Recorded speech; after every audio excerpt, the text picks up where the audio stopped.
Hi, I'm Dr. Holly Nicastro from the Office of Nutrition Research in the National Institute of Diabetes and Digestive and Kidney Diseases, or NIDDK. You can find NIDDK's suite of health information on our website, niddk.nih.gov, and you can also follow NIDDK on Twitter, Facebook, and Instagram at NIDDKGOV. I'm joining you today from my kitchen in my home where I've been working for the last few months to talk about diet and nutrition and some things you can do to follow a healthy diet during this time of the COVID-19 pandemic. Now, the requirements, recommendations, and guidelines for a healthy diet are the same, pandemic or not, but the ways in which we can follow those recommendations might be a little different now. So in our time today, I'm going to cover what some of those differences are and how you might make some adjustments, either to your habits, your choices, your shopping, or your expectations to improve your diet for better health. But before we jump into the changes, as I mentioned, the guidelines and recommendations for a healthy diet have not changed.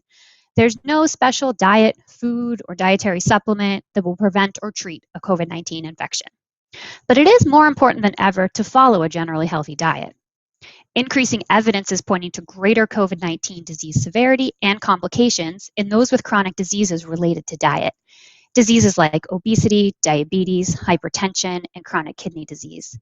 So it remains important to manage our risk of those chronic diseases and to continue to follow your health practitioner's guidance to manage any conditions that you currently have. For that, we can look to practical guidance on healthy dietary patterns. The best dietary pattern for you is one that is based in science, one that allows you to meet your nutritional requirements, and importantly, one that you can stick to in the long run. Because it won't do you any good to try to follow an eating pattern that has you eating foods that you don't like or enjoy. Most patterns that fit these criteria will emphasize eating things like whole grains, fruits, vegetables, may emphasize things like lean protein or dairy, and they'll likely limit or decrease added sugars, sugary beverages, and foods that are high in saturated fat and sodium. Some examples of healthy eating patterns would be the dietary approaches to stop hypertension or DASH eating plan, a Mediterranean-style dietary pattern, or a U.S. dietary guidelines-based pattern. For more information on these, you can check out the links that will be provided in the comments section on the Dietary Guidelines for Americans or the DASH eating plan. But we're here today not to talk about overall patterns per se, but about how to make some adaptations in light of the pandemic-related changes that we're experiencing. So let's jump into practical ways to follow your healthy eating pattern during a pandemic. And I want to add that I'm speaking to you today not just as a nutrition scientist, but also as a mom in a household whose routines have been completely upended during the pandemic, just like so many of you. Some major changes that I've experienced and many Americans have experienced include: one, changes in the foods we bring into our home. So changes related to groceries, different ways of shopping for groceries, and different availability of our usual grocery items. Two, changes in how much we're now eating at home versus outside of the home. And three, changes in the timing of our eating. I want to walk you through each of these three changes in depth. And for each, I aim to leave you with some practical tips and opportunities to improve your dietary habits. So first, let's talk about changes related to groceries. One of the more immediate effects of the pandemic was that we couldn't find our favorite staples on the grocery shelves. For me, my biggest challenges were rice and peanut butter. I couldn't find them at all until about 2 months into the stay-at-home period. So this forced many of us to adjust our expectations and try new foods. I also switched to doing at least half of my grocery shopping online.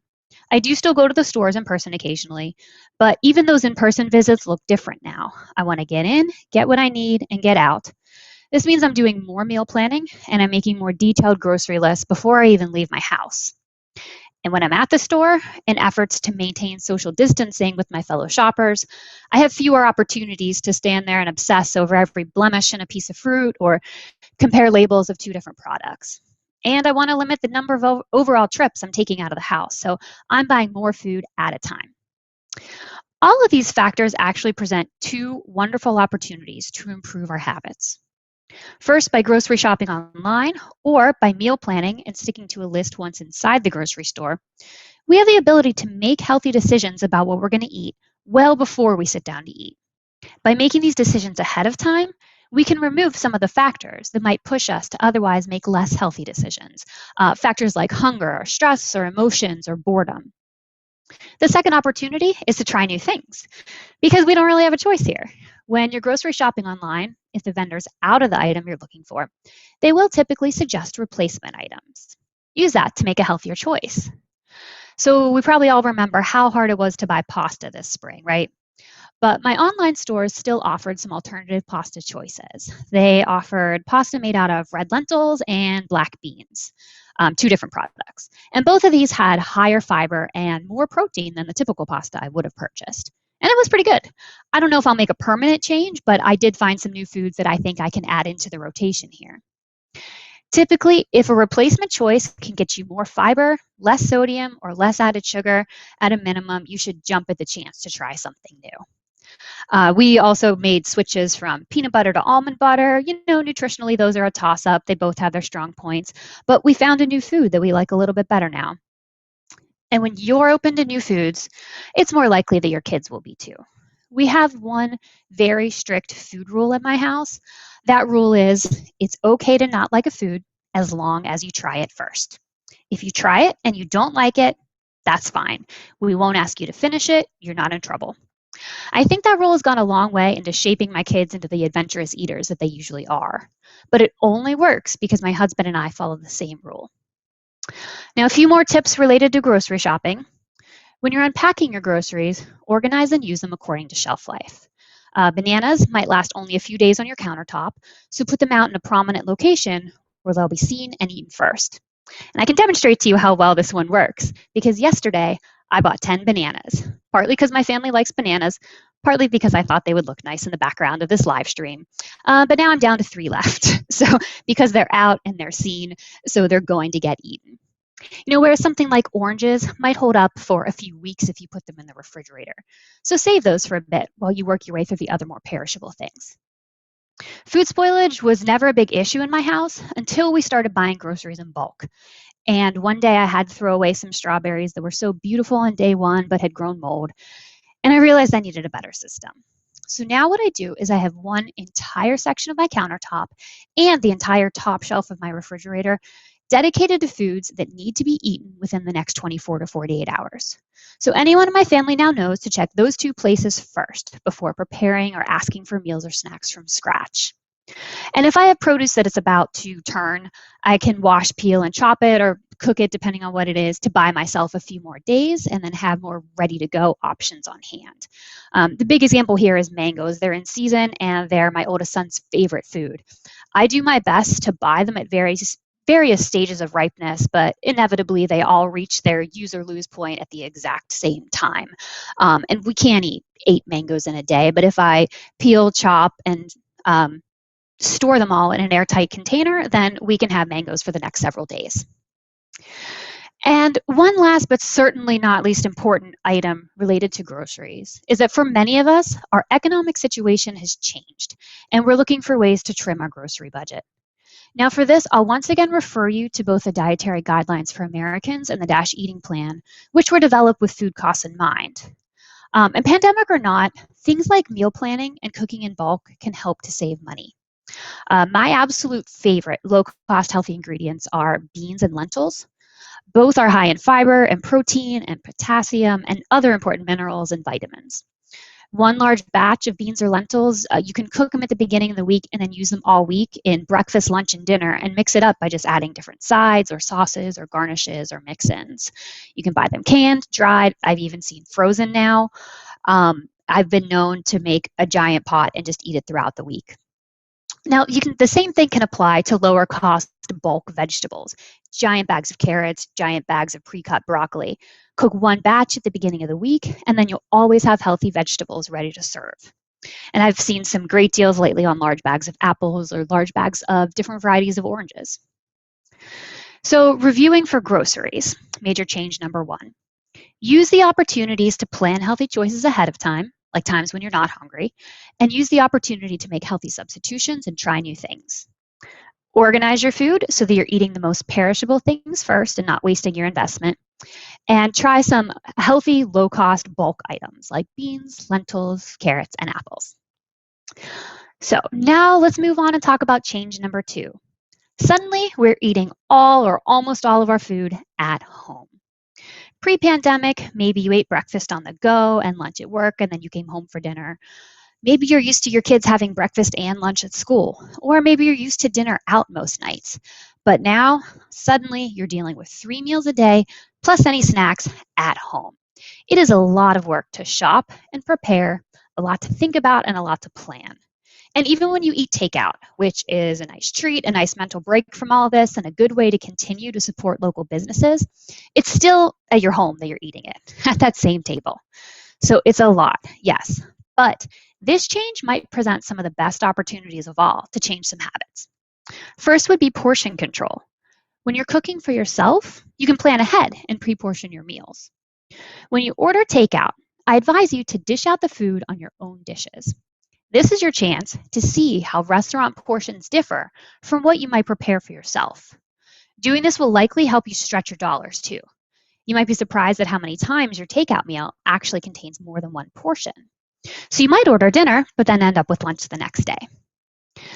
And the second great opportunity presented by eating at home is the ability to control the ingredients that go into what you're eating. So you can look for ways to add things like fiber, and you can look for ways to control how much sodium is going into your food. Most of the sodium in the American diet comes from processed foods like breads or rolls, pre-prepared or restaurant foods. But when you are cooking for yourself, you control how much salt you're adding. And we know high dietary sodium is linked to hypertension or high blood pressure, which is a major risk factor for cardiovascular disease. NIH-supported studies have shown that a DASH, or dietary approaches to stop hypertension, dietary pattern can lower blood pressure in adults. And a diet with decreased sodium lowered blood pressure as well. But the combination of the DASH dietary pattern plus decreased sodium produced the greatest beneficial decrease in blood pressure. And now is just a great time to work on reducing your sodium. You can train your taste buds to prefer your foods less salty over time by making gradual decreases. And with us being at home all the time, what an opportunity to experiment with this. When you're the one cooking, you decide how much of the beneficial ingredients you add and how little of the less helpful ingredients you add. Now, one final tip for takeout, especially when you're bringing it back to your home or having it delivered to your home, supplement it with simple, fresh, healthy ingredients that you have in your house. One example, a lot of takeout entrees will come with white rice. But if you have brown rice at home, you can use that to add more fiber and maybe skip the butter or oil that they would add to the takeout rice. And maybe you're splurging and order something that might be higher in calories, like a big burger or a burrito. Well, there's no rule that says you have to add on high calorie, high fat, or high sodium sides like French fries or fried chips when those things are not really the reason you're placing the order. You can make yourself a salad or have some fruit on the side. Just because you're placing an order doesn't mean you have to go all in. Get that one item you came for and enjoy it. So to summarize the opportunities and tips created by eating all your food at home, there's no better time to learn about portion control, planning ahead, and controlling ingredients like sodium. Takeout and pre-prepared food is a great time saver and can be a great treat. To help you stick to your nutrition goals, portion the food out at home on your own dishes and pair them with your own fresh, simple ingredients or sides. Now, the third and final change that many of us may be facing, changes in the timing of our eating. If we're working from home and kids don't have school right now, we've lost many of our cues and rhythms to our days. 7 a.m. might look just like 3 p.m. or 9 p.m. as far as where we are and what we're doing. We don't have those natural break points or transition points anymore, like a commute or a lunch break. We might be eating lunch at our desks while we work, and I've heard from a lot of people that it's harder and harder now to keep normal work hours because their computer is right there, so they feel like they're always on. Because of this, meals and snacks then tend to blend together. And this is a tricky one. This is a challenge, and I'm not going to tell you that this one presents a great opportunity. But there is a potential solution here, and that is to set your meal and snack times and stick to them. A starting point might be choosing the same meal and snack times that you used pre-pandemic if they worked for you. If it's possible in your home, and I know this won't work for everybody, but don't work in the room or the area where you eat. And if that is a challenge for you, at least try not to work in the area where you store your food. You also want to keep some structure among meal times and snack times for your children. Now, I'll admit this is an area where I am struggling. My kids are growing. I have an almost 3-year-old and a 6.5-year-old, both boys. And with summer here, they're more active than ever. The amount of food they ask for and eat in a day is just astounding. So some changes I've made to try to keep up with this are, first, I want to make sure that the meals I serve have enough protein and fiber and healthy fats to keep them full. My kids also do best when I serve side dishes that have a lot of bulk to them, like quinoa or lentils, the current favorites, rice and beans. I'll cook extra food at each meal as well. And if we end up with leftovers, fine. We're going to be home. We'll eat them with the next meal. But my preference is for them to be able to ask for seconds of a healthy meal instead of asking me for a less healthy snack later. And for snacks, if left to their own devices, my boys would not even eat meals. Their days would just be one long snack. I don't have the mental energy to keep up with this. So the new rule in my house is that if it's a fruit, vegetable, nut, or seed, they can help themselves at any time. They don't even need to ask unless they need help chopping. Now, I know that not everyone would agree with me on the nuts because they can be higher in calories than some other snacks. But because of the healthy fats and the fiber, nuts are one of the only snacks that will fill their bellies and break the continuous cycle of asking for snacks. And I do buy pre-packaged nut packets so I don't have to worry about portion control with those. And I've personally never experienced a time when my kids didn't eat dinner because they had too many nuts. But if that's a concern for you, just try other foods or further portion out the nuts and seeds until you find something that works for you. And then one quick note is that nuts can be a choking hazard, so pay attention to the age of your children and supervise if necessary, or chop them up into tiny pieces. Now, besides fruits, vegetables, nuts, and seeds, they know they can still have some of the more usual kid-style snacks like granola bars or crackers at 3 o'clock every day, which was their typical afternoon snack time at school, or anytime we're doing something particularly active like hiking or swimming. I know my snack system is not perfect, but it does at least ensure that my boys are eating plenty of produce, and it cuts down on the number of times per day that the parents need to expend the mental energy in thinking, is this really an appropriate snack time? What would be healthy? How does it fit with the rest of their day? And my kids don't feel deprived or feel that they're not allowed to have the cool snacks because they are, just at appropriate times. And the concept of anytime versus sometime snacks could definitely also work for adults. Now, an exciting emerging area of research related to timing, much of it NIH funded, focuses on circadian timing of food intake. The basic idea behind this is that timing of the food intake relative to other circadian events like melatonin release or sleep can impact various health measures. So circadian timing of food intake covers eating at certain times, but it also covers not eating at certain times. Our bodies need a break from constant food intake, need a chance to digest and perform other metabolic functions, and to use the fuel that we've given them. Now, this happens during the normal overnight fast. And when I use the word fast, it really just means that natural time where you stop eating at night until the morning time when you start to eat again and break your fast or breakfast. But as days and nights blend together, some of us may have noticed that our overnight fasts are getting shorter and shorter.